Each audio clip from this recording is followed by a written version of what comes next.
Saat itu Sukin langsung bergegas untuk menangani seorang pasien yang sedang kritis. Bahkan, ia melakukan hal yang tidak biasa demi menyelamatkan pasien tersebut. Terlihat Dr. Sijia tidak setuju dan sedikit berdebat dengan apa yang akan dilakukan Dr. Sukin tersebut. Setelah berusaha keras dengan suasana yang sedikit tegang, akhirnya Sukin pun berhasil. Pasien tersebut pun akhirnya tersadar dan selamat. Setelah selesai Sukin menulis sebuah surat, ternyata surat tersebut ia berikan kepada orang tua dari pasien mengenai apa-apa yang harus ia lakukan karena Sukin mengetahui anak tersebut trauma dan harus segera konseling psikologis. Ia juga menuliskan nomor kontak seorang psikiater. Kemudian Sukin dipanggil oleh direktur. Sang direktur terlihat marah karena Sukin mengambil tindakan sendiri dalam menangani pasien, dan itu jelas sangat berbahaya sebab berhubungan dengan nyawa manusia.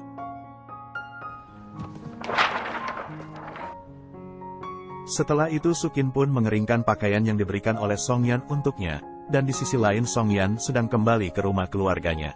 Di sana ia bertemu dengan adik sepupu dan para sahabat adiknya. Mereka terlihat sangat terpukau dengan ketampanan Songyan.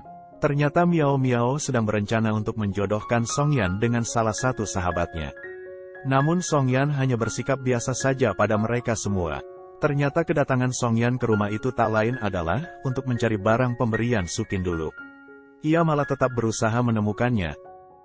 Di kantor damkar Songyan sedang berada di ruangan penyimpanan barang penghargaan tim damkar. Ia merasa anggotanya saat ini tidak mencapai tingkat kelulusan yang ia buat, tetapi Soojun mengatakan bahwa itu bukanlah salah para anggotanya, namun Songyan lah yang begitu tega membuat ujian sesulit itu. Sementara itu di rumah sakit sedang diadakan seminar bertema kesadaran keselamatan dan pencegahan kebakaran. Pembicaranya adalah Li Meng, Satgas Pemadam Kebakaran, atasan Songyan. Saat acara dimulai Sukin masih terus berharap jika Songyan juga hadir di sana. Ketika acara seminar selesai, beberapa perawat salvok dengan foto kedekatan Nona Li Meng dengan seorang pria tampan di sebelahnya yang tak lain adalah Songyan. Mereka pun bertanya apakah mereka berpacaran. Sukin terlihat sedikit merasa cemburu dan kemudian berbincang sebentar dengan Li Meng soal damkar dan juga menanyakan tentang Songyan. Saat akan pergi Sukin melontarkan pujian bahwa Li Meng dan Songyan adalah pasangan yang serasi.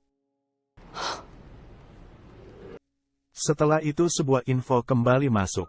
Kali ini terjadi lagi sebuah kecelakaan di jalan tol. Alhasil Sukin kembali bersiap karena ia adalah tim yang sedang bertugas di IGD. Kendaraan damkar pun terlihat sedang melaju menuju lokasi kecelakaan tersebut. Setelah itu anggota damkar terjun ke sungai untuk menyelamatkan korban yang masih terjebak di dalam mobil. Dr. Sukin pun ikut turun ke sungai bergabung dengan tim damkar untuk menyelamatkan korban yang masih terjepit. Tiba-tiba punggung Songyan terluka saat melindungi Sukin dari hantaman mobil yang bergerak sendiri. Korban pun berhasil diselamatkan. Sukin menyarankan Songyan ke rumah sakit untuk mengobati lukanya Songyan. Awalnya ia menolak, tapi setelah dipaksa Soojun, akhirnya ia mau juga naik ambulan ke rumah sakit. Di rumah sakit Songyan tetap bersikap dingin dan minta ia dirawat oleh dokter yang lain saja. Dalam keadaan sedikit canggung, Sukin pun mulai mengobati luka di punggung Songyan. Songyan tampak sedikit menahan sakit saat Sukin mengobati punggungnya tersebut. Setelah selesai, Songyan kemudian bertanya kepada Sukin apa maunya karena tiba-tiba datang ke rumahnya dan meminta rujuk kembali. Sukin tampak diam saja. Ia merasa jika Sukin mencari kesempatan dalam kesempitan karena usaha yang terus Sukin lakukan agar bisa bertemu dengannya. Saat kamu bosan kamu akan mencampakkan aku kembali, kata Songyan lagi. Tapi kali ini Sukin yakin jika Songyan masih menyimpan perasaan padanya karena Songyan terus memikirkannya dan menyelamatkannya tadi.